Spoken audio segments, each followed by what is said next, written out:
So, tell me about yourself. 5 words that make even confident English speakers freeze in a job interview. Oh, I know that feeling. My mind just goes blank, and I start talking about my pet dog for some reason. Ha, we've all been there. Today, we're going to fix that with a simple structure you can use in any interview, in English, to answer this question with confidence. By the end of this episode, you'll never freeze up on this question again. Let's get into it. Okay, first, why do interviewers even ask this? It feels like such a strange question. Good question. They're not asking for your whole life story. They want a short summary. Present, past, future. Present, past, future? Explain that. Sure. Present, what you're doing now. Past, relevant experience that brought you here. Future, why you want this role. So it's like a highlight reel, not a documentary. Exactly. And it should only take about 60 to 90 seconds to say. That's short. A lot of people ramble on for 5 minutes. Right, and that's a common mistake, trying to say everything instead of the right things. Vocabulary box. Interviewer, the person asking questions in an interview. Summary, a short version of something longer. Relevant, related and useful to the situation.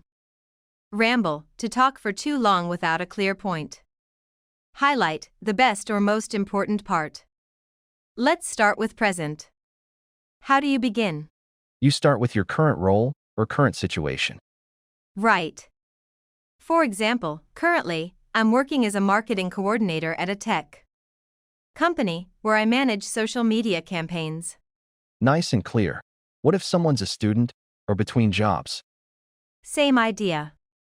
I'm currently finishing my degree in business administration, or I'm currently exploring new opportunities in customer service. Good phrases. What tense should we use here?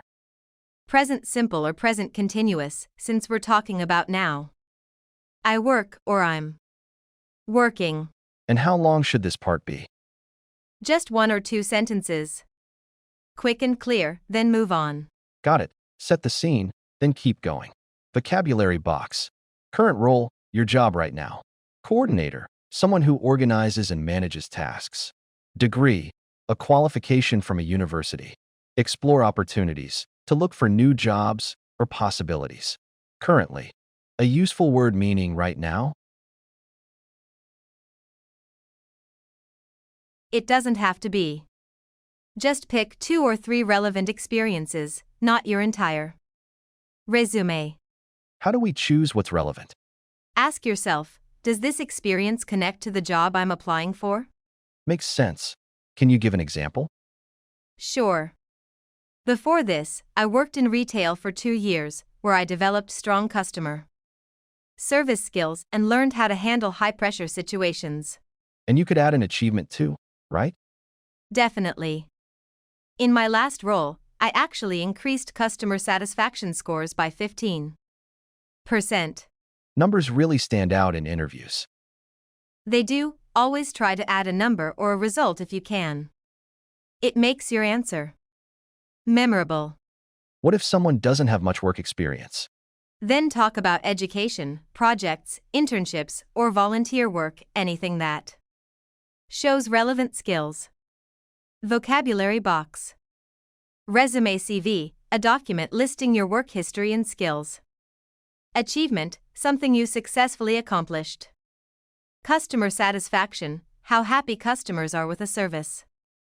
Internship, temporary work experience, often for students. Memorable, easy to remember, because it stands out.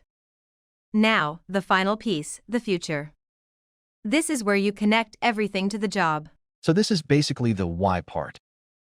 Exactly. Why this role? Why this company? Why now? Can you give an example? Now, I'm looking for a role where I can use my marketing experience on a larger scale. And I think this position is a perfect fit. That's smooth. What makes that sentence work so well? It connects your past experience directly to their job opening. It shows you're not just looking for a job, you're looking for this job. Should we mention the company by name? Absolutely, if you can. I've always admired how your company approaches sustainability, and I'd love to contribute to that. That shows you actually did your research. Exactly, and interviewers notice that immediately. Vocabulary box. A perfect fit, very suitable for a role or situation. On a larger scale, bigger, more significant. Admire, to respect and think highly of something. Contribute, to help or add value to something. Do your research, to study and prepare information in advance. Okay, let's talk mistakes. What do people get wrong here? Mistake number 1, starting with I was born in.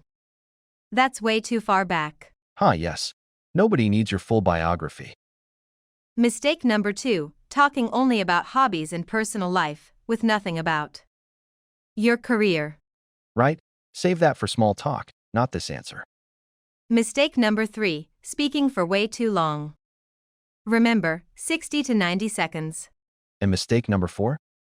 Not practicing at all, and rambling nervously instead of speaking clearly. So the fix is, prepare it, but don't memorize it word for word. Exactly. Know your structure, present, past, future, and let the words flow naturally. Alright, let's do a quick recap. What's the structure again? Present, what you're doing now. Past, relevant experience and achievements. Future, why this role, why this company. And keep it to 60 to 90 seconds. Now it's your turn. Try building your own answer using this structure. Say it out loud, right now. Even better, write down your present, past, and future in one sentence each, and practice saying them together. If this episode helped you, do 3 things right now. 1. Hit subscribe, so you never miss a real-life English episode. 2. Leave a comment with your present, past, future answer. We'll read some of them. And 3. Check out our other real-life conversations, like ordering food and renting an apartment, for more practical English. See you in the next episode. Bye everyone, good luck with your interview.